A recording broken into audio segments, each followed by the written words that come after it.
الحمد لله رب العالمين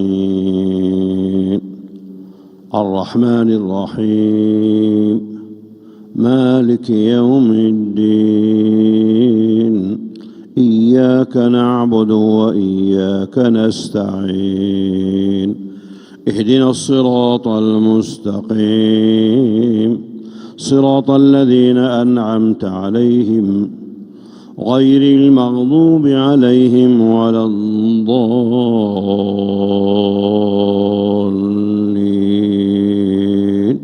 آمين.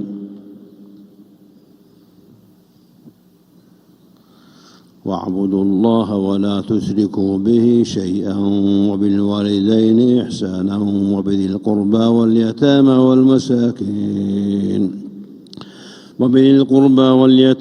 والمساكين والجار ذي القربى والجار الجنوب والصاحب بالجنب وابن السبيل وما ملكت أيمانكم إن الله لا يحب من كان مختالا فخورا الذين يبخلون ويأمرون الناس بالبخل ويكتمون ما آتاهم الله من فضله وأعتدنا للكافرين عذابا مهينا.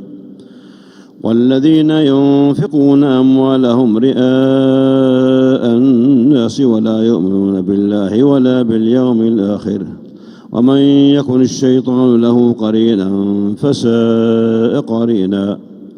وماذا عليهم لو آمنوا بالله واليوم الآخر وأنفقوا مما رزقهم الله وكان الله بهم عليما. إن الله لا يظلم مثقال ذرة وإن تك حسنة يضاعفها ويؤت من لدنه أجرا عظيما. فكيف إذا جئنا من كل أمة بشهيد وجئنا بك على هؤلاء شهيدا يومئذ يود الذين كفروا وعصوا الرسول لو تسوى بهم الأرض ولا يكتمون الله حديثا. يا أيها الذين آمنوا لا تقربوا الصلاة وأنتم سكارى حتى تعلموا ما تقولون ولا جنبا إلا عابري سبيل حتى تغتسلوا وإن كنتم مرضى أو على سفر أو جاء أحد منكم من الغائط أو لامستم النساء فلم تجدوا ماء فتيمموا صعيدا طيبا فامسحوا وجوهكم وأيديكم إن الله كان عفوا غفورا. الله